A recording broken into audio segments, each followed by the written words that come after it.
조금 전에 이중 등록과 이중 소속에 대해서 간단하게 좀 설명을 했는데 다시 한번 말씀을 드리면 우리 중개업법에는 그 이중 등록과 이중 소속을 절대적으로 금지를 시키고 있습니다.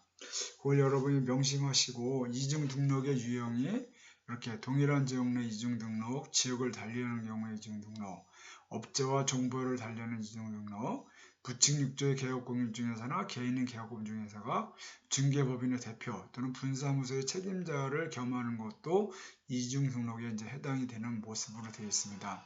이중 등록이 뭐냐? 하나 개업공인중개사로서 등록을 했는데 또 다른 등록을 또 하나 하는 거죠. 그런 거를 이제 절대 못하게 이제 하게 돼 있고, 그렇게 할 경우에는 절대적 등록 취소 사유에 해당하고 1년 이하의 징역 또는 1,000만 원 이하의 벌금에 처해진다는 거, 요거 명심하시기 바랍니다. 또 하나는 이중 소속에 대한 금지죠. 이중 소속이 뭐예요? 그냥 개업공인중개사, 소속공인중개사, 중개보장 및 개업공인중개사인 법인의 사원, 임원 다른 개업공인중개사의 소속공인중개사, 중개보조원 또는 개업공인중개사의 법인의 사원 임원이 될 수 없다. 이렇게 되어 있습니다. 하나 소속이 되어 있으면 거기서만 있어야지 이 사무소에서 소속이 되고 저 사무소에서 소속이 되는 이런 부분을 못하게 하는 거죠. 그래서 이중 소속은 절대 못하게끔 되어 있는 것이고, 여기서는 1년 이하의 징역이나 1,000만 원 이하의 벌금을 이제 받을 수가 있고, 이 상황에서는 상대적인 등록 취소 사유입니다. 그리고 소속공인중개사 6월의 범위 안에서 자격을 정지할 수 있는 이런 기준을 갖고 있습니다. 자, 이제 등록의 결격 사유를 우리가 봅니다. 여러분 교재를 보시면 페이지 87페이지입니다. 등록의 결격 사유는 매우 중요합니다. 제가 등록에 대한 부분을 수업을 들어가면서 중요한 게 어디냐 말씀드렸듯이 어디다가 누가 등록하느냐, 등록의 기준이 뭐냐, 등록의 절차가 뭐냐, 그리고 마지막으로 등록의 이 결격 사유에 대한 부분을 강조를 하고 있어요. 사실 이 등록의 결격 사유만 가지고도 저는 중간고사에 이 등록의 결격 사유자에 대해서 설명하라 하고 출제를 하는 경우도 있습니다. 그리고 공인중개사 시험에도 등록의 결격 사유는 기본적으로 나옵니다. 이 부분이. 지금 여러분 우리 법 조항을 보시면 여러분 법전을 피고 같이 보시리라 보는데 법 10조입니다. 10조. 지금 우리가 등록에 대한 부분을 법 구조에 대한 거를 받고 거기 법 구조에 대한 시행령과 시행규칙을 지금까지 본 겁니다. 이 부분에 대해서.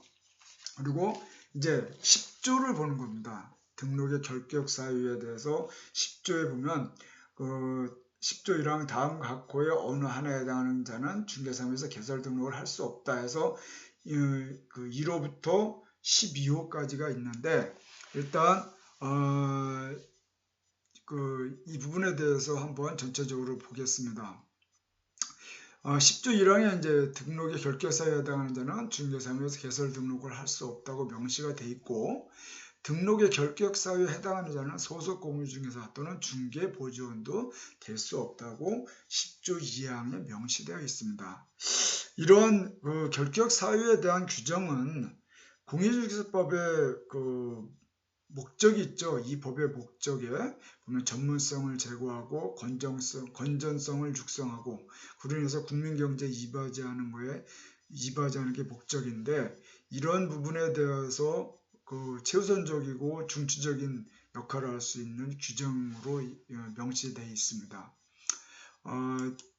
등록의 결격 사유 1항 1호에 1호부터 15호까지 이렇게 나와 있는데, 내용이 이제 전체적으로 보면 미성년자, 금치산자 또는 한정치산자, 파산 선고를 받고 복권되지 아니한 자, 금고 이상의 실형을 선고받고 집행 종료나 집행 면제 후 3년이 경과되지 아니한 자, 금고 이상의 형의 집행유예를 받고 그 유예 기간 중에 있는 자, 공인중개사의 자격이 취소된 후 3년이 경과되지 아니한 자, 공인중개사의 자격이 정지된 자로서 자격 정지 기간 중에 있는 자, 등록 취소 후 3년이 경과되지 아니한 자, 업무 정지 처분 후 폐업 신고를 한 자로서 업무 정지 기간 중에 있는 자, 업무 정지 처분 후 중개법인의 사원 또는 임원이었던 자로서 당해 개업공인중개사에 대한 업무 정지 기간이 경과되지 아니한 자, 이 법에 위반하여 300만 원 이상의 벌금형의 선고를 받고 3년이 경과되지 아니한 자, 결격 사유에 해당하는 사원이나 임원이 있는 법인, 이렇게 되어 있습니다. 자, 이 결격 사유의 내용인데 무엇에 대한 결격 사유입니까? 등록에 대한 결격 사유입니다. 이런 사람들은 등록을 해주지를 않고 이런 기간이 지나야 등록을 받아준다는 얘기입니다. 이런 사람은 등록을 신청할 수가 없어요. 이 부분이 등록을 신청하고 아까 이제 절차를 봤듯이 등록 신청서 신청을 하면 7일 이내에 서면으로 통지하게끔 되어 있잖아요. 그거에 대한 부분을 공무원이 7일 이내 이 부분에 해당되는지 안 되는지를 다 확인을 합니다. 이 부분에 대해서. 그래서 확인이 이 사람이 그거에 해당되면 당연히 등록을 못 받아주는 거죠. 등록증을 줄 수가 없습니다. 그리고 현재 그 등록을 해서 진행하는 과정 중에서도 이와 같은 사유가 발생돼서 있는 경우 그때도 역시 등록이 취소가 됩니다. 그래서 아주 중요한 내용이고 이 부분에 대한 거를 이제 세부적으로 우리 하나하나씩 볼 겁니다.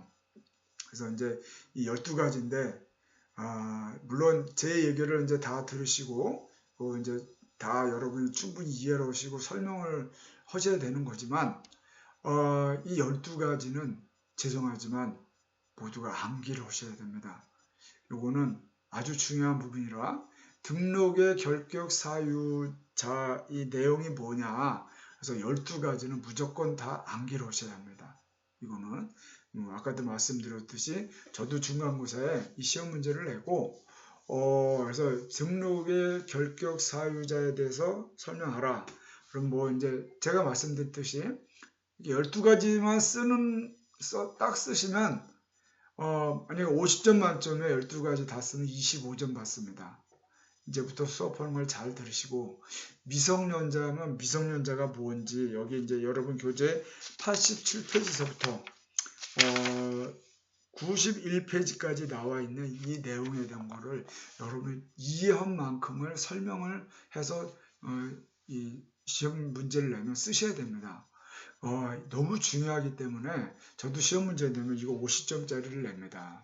이 부분이. 그래서 어떤 사람은 너무 크지 않냐고 막 이러는데 워낙 중요합니다. 그래서 요거 여러분 수업 잘 들으시고 시간이 어느 정도 할애되려는지 모르겠으나 시간을 좀 여유를 좀 충분히 갖더라도 이거를 여러분에게 충분히 설명을 좀 해야 될 필요성이 있어요. 그래서 지금부터 이제 이 결격 사유자에 대해서 하나하나 12가지를 제가 이제 풀어보겠습니다. 자, 첫 번째가 여러분들 교재를 보시면서 잘 보시기 바랍니다. 첫 번째가 미성년자입니다. 미성년자가 뭐겠어요? 만 19세 미만인 자를 의미하죠. 이 수업을 듣는 학생 중에 지금은 이제 미성년자는 없죠. 근데 참 여기서 이제 어떻게 보면 이상한 게 공인중개사 시험을 볼 수 있는 게 연령 제한이 있었나요? 공인중개사 시험 볼 때 연령 제한이 없습니다. 미성년자도 공인중개사 시험을 볼 수가 있어요. 그러면 미성년자가 공인중개사 시험을 합격을 했는데 미성년자가 공인중개사 자격증을 갖고 등록을 하고자 할 때 등록을 할 수 있냐? 등록을 할 수가 없습니다. 왜? 이 미성년자는 민법상 행위 무능력자이기 때문에 이 등록 및 중개업의 종사가 제한이 됩니다. 우리 민법에 대해서 행위 무능력에 대해서 여러분이 배웠죠?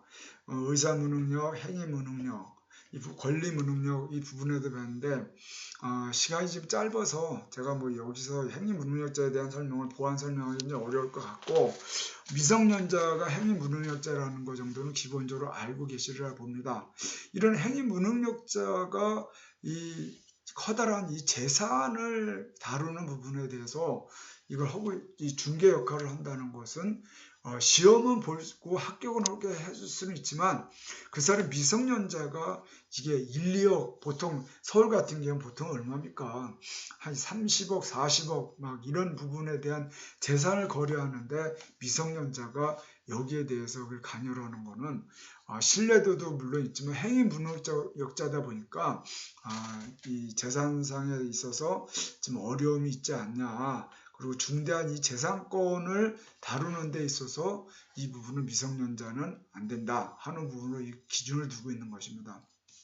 근데 우리 민법에 보면은 그 이제 법정 대리인의 동의를 받은 경우는 이제 그 유효한 부분이 있어요. 민법에서는. 근데 중개업법에서는 법정 대리인의 동의가 있다 하더라도 또 이 개설 등록에서는 할 수가 없습니다. 그리고 민법에서는 혼인을 하면 미성년자가 혼인을 한 경우 혼인을 하면은 이 사람들이 성년으로 의제를 해줍니다. 그래서 미성년자지만 혼인한 사람들은 미성년자를 안 보고 성년을 봐서 이 사람들은 별도로 가정을 꾸몄기 때문에 본인의 가정을 이끌어가는 부분에서 성년으로 의제를 해서 부동산을 팔거나 어떤 사고 팔고 하는 데서 행위무능력자로 인정을 안 해요. 근데 이 중개업법에서는 혼인을 한 성년 의제가 된 혼인을 한 그 미성년자인 경우에도 여기서는 그 등록을 할 수가 없습니다. 그거는 그 국민의 중대한 재산권을 취급하는 이 개업공유중개사 부분에 대해서 이 중요성이 있기 때문에 이 부분을 인정을 안 하고 있다는 거, 이거 명심해 주시기 바라고. 여러분이 설명할 때는 제가 설명한 요 내용을 기준으로 해서 첫 번째 미성년자는 말하는데 시험을 합격해서 등록을 할 수가 없다. 그리고 행위무능력자이기 때문에 그리고 법정 대리인의 동의가 있고 혼인한 성년도 국민의 중대한 재산권을 취급하는 부분이기 때문에 미성년자에서는 중개업법에서 등록을 받아주지 않는다라고 이렇게 설명해 주시면 될 것 같습니다. 자, 페이지 수 넘기고 88페이지 와서 금치산자 또는 한정치산자 이렇게 되어 있습니다. 근데 요거는 이제 법령이 좀 바뀌어야 될 것 같습니다. 이게 뭐냐면 2013년 7월 1일 개정된 민법에 기존 한정치산자, 금치산자 제도가 폐지되었고 성년 후견인 제도가 도입이 됐어요. 그래서 이제 피한정 후견인, 피성년 후견인이라는 용어를 쓰는데 여기에 이제 금치산자 또는 한정치산자 이렇게 돼 있는 부분이 이제는 피한정 후견인, 피성년 후견인으로 좀 바뀌어야 될 것 같습니다. 그래서 이제 어쨌든 이 법령에는 금치산자 또는 한정치산자로 돼 있는데 이게 이제 성년 후견인 제도가 도입이 되면서 피한정 후견인, 피성년 후견인으로 이제 지금은 이제 호칭을 하고 있습니다. 그럼 이 성년 후견인 제도가 뭐냐? 질병, 장애, 노령 등으로 인한 정신적 제약이 있어 본인 스스로 의사결정을 할 능력이 없는 경우 법원이 그 사람을 대신하여 의사결정을 해줄 사람을 선정해주는 이런 부분을 말하고 있습니다. 여기서 이제 또 그 피한정 후견인, 피성년 후견인이 뭐냐? 여러분 교재를 보시면 피한정 후견, 여기 후견인은 질병, 장애, 노령, 그 밖의 사유로 인해 정신적인 제약으로 사물을 처리할 능력이 부족한 사람에 대하여 법원이 그 사람을 대신하여 의사결정을 해줄 사람을 선정해 주는 것을 말하고 피성년 후견인은 질병, 장애, 노령, 그 밖의 사유로 인한 정신적인 제약으로 사물을 처리할 능력이 지속적으로 결여된 사람을 말합니다. 여기서 지속적으로 결여된 사람과 그 사물을 처리할 능력이 부족한 사람, 어떻게 보면은 피한정 후견인보다 피성년 후견이 이와 같은 질병, 장애, 노령이 더 심한 사람으로 우리가 볼 수가 있겠죠. 그래서 이제 옛날에는 이제 그 금치산자, 한정치산자, 그래서 이제 이런 구분했던 것이 지금 피한정 후견인, 피성년 후견인데 피한정 후견인보다 피성년 후견인은 그 더 질병, 장애, 노령 이런 부분들이 그 더 좀 안 좋은 그래서 지속적으로 결여된 사람, 이런 사람을 피성년 후견인이라고 이제 얘기를 하고 있다는 거. 그래서 어쨌든 과거에는 금치산자 또는 한정치산자로 얘기했던 것이 올해는 이제는 성년 후견인 제도가 도입이 되면서 피한정 후견인, 피성년 후견인으로 이 용어가 사용되고 있다는 거. 그래서 뭐 시험에 법에는 금치산자, 한정치산자 이렇게 나오지만 시험에는 피한정 후견인, 피성년 후견인으로 나올 경우에는 이게 같은 부분의 맥락이 있다는 걸 여러분이 보시고 이거는 뭐 법령에는 아니니까 이거 틀린 거 아니냐 이렇게 보지 마시고 이 피한정 후견인, 피성년 후견인도 등록을 할 수 없는 그런 결격 사유자라는 거. 이 부분을 꼭 명시해 주시기 바랍니다. 그래서 피한정 후견인과 피성년 후견인의 차이점은 아무래도 그냥 두 분류에 구분된 사람 중에서 피성년 후견인이 더 질병, 장애, 노령 등으로 정신적인 제약이 더 심한 사람을 피성년 후견인으로 볼 수 있고, 그거보다 좀 조금 뭐 괜찮은 사람, 뭐 정신이 왔다 갔다, 뭐 치매가 있는데 왔다 갔다 하는 이런 사람들, 그런 뭐 어떨 때는 정상인데 어떨 때는 뭐 약간 좀 정신을 잃으신 분, 이런 분들을 이제 피한정 후견이라고 볼 수 있고, 또 그보다 계속적인 부분에 있는 사람을 피성년 후견이라고 하는데, 이런 사람에 대해서 무조건 그런 사람을 다 피한정 후견이, 피성년 후견이라는 것이 아니고, 법원이 그런 사람에 대해서 이 사람이 의사결정을 하는 것에 대해서 한계가 있다 보니까 법원이 판결을 내려준 사람입니다. 이런 사람에 대해서. 그래서 무조건 뭐 치매 걸렸다고 다 피한정 후견인, 피성년 후견인이 아니고, 이런 사람이 의사결정을 하는 거에 있어서 그 의사결정을 할 수가 없다 보니까 그 법원이 그 사람을 대신하여 의사결정을 해줄 사람을 선정해주는 이런 제도인데, 거기서 어떤 사람을 피한정 후견인을 보느냐, 어떤 사람을 피성년 후견인을 보느냐, 요거를 이제 법원이 판결을 해줍니다. 그래서 두 번째 금치산자, 한정치산자를 우리가 좀 배웠습니다. 다음으로 보시면 파산 선고를 받고 복권되지 아니한 자입니다. 파산 선고를 받고 복권되지 않은 자. 파산 선고가 뭐냐? 여기 이제 교재에 나와 있는 것처럼 채무자가 그 채무를 완지할 수 없는 경우에 그 채무자의 총 재산을 모든 채권자에게 공평하게 변제할 것을 목적으로 하는 재판상의 절차입니다. 파산, 용어상으로 보면은 뭐겠어요? 망한 거죠. 그냥 우리 이렇게 딱 용어상으로 봐도 IMF 때 이와 같은 부분이 많이 있었고, 리먼 브러더 사태 때도 이와 같은 부분이 좀 있었습니다. 또 지금 코로나 시대에 또 역시 이 파산자들이 많이 늘고 있습니다. 그럼 결론 파산이 뭐겠어요? 사업을 하는 사람이 사업을 하다가 다 부도가 났습니다. 근데 법인적인 부분은 법인적인 거지만 개인적인 부분에서도 이 채무가 있는데 도저히 자기가 이 채무를 감당하기가 어려워. 이럴 경우에는 법원에다가 얘기를 합니다. 내가 가지고 있는 재산이 이것밖에 없는데 난 이 모든 재산을 더 이상 갚을 수가 없습니다. 나는 파산 선고를 받고 싶습니다 하고 파산 신청을 합니다. 그러면 법원에서는 이 사람이 도저히 이걸 갚을 능력이 없다 하고 인정이 되면은 그 재산을 갖고 채권자들에게 이제 이 사람이 파산 선고를 하고 이거니까 비율대로 너희들이 알아서 나눠 가져라 하고 이제 그걸 정리해주고, 그 사람은 파산자가 돼서 파산 선고를 받는데, 파산 선고를 받고 나면 어떤 문제가 있냐? 사실 아무런 어떤 행위하는데 너무나 제약을 많이 받습니다. 금융거래 절대 못합니다.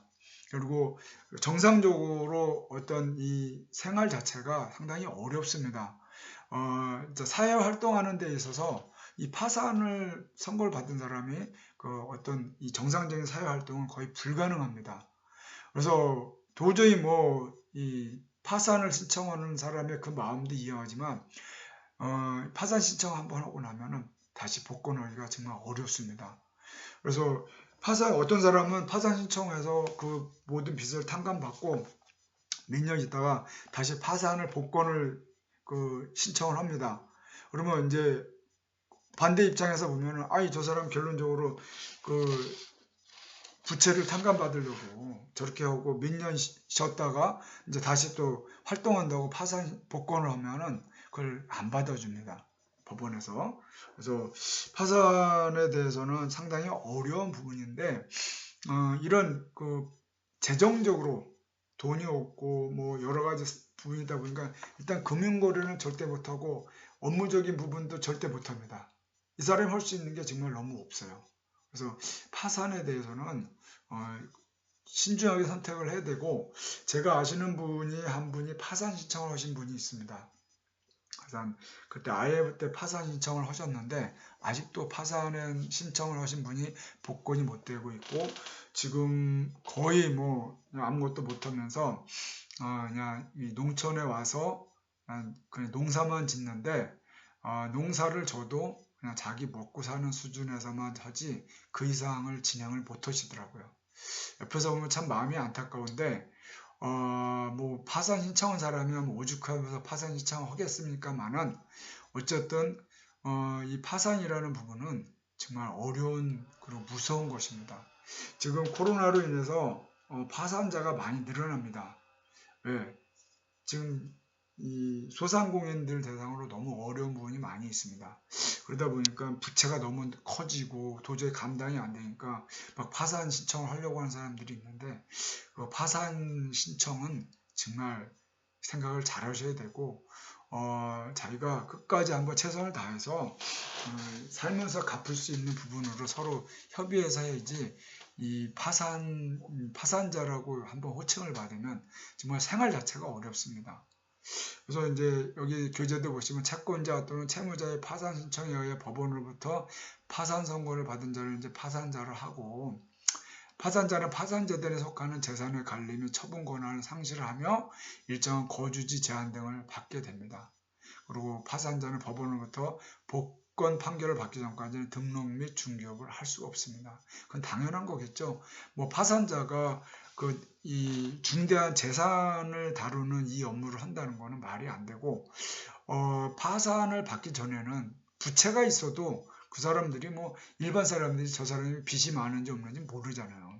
근데 그런 상태에서 중개업을 할 수 있지만은 파산자로 선정이 되면 중개업을 할 수가 없습니다. 그래서 이 파산에 대해서는 진짜 신중을 가야 되고, 정말 어떻게 보면은 아무리 힘들어도 파산만큼은 정말 받지를 않고 또 이 파산자가만큼은 되지 않아야 되는 이런 부분이 있습니다. 자, 지금 이제 등록의 결격 사유, 이제 미성년자, 금치산자 또는 한정치산자, 파산 선고를 받고 복권되지 아니한 자 여기까지 봤는데 요 4번부터는 다음 시간을 통해서 다시 한번 보겠습니다.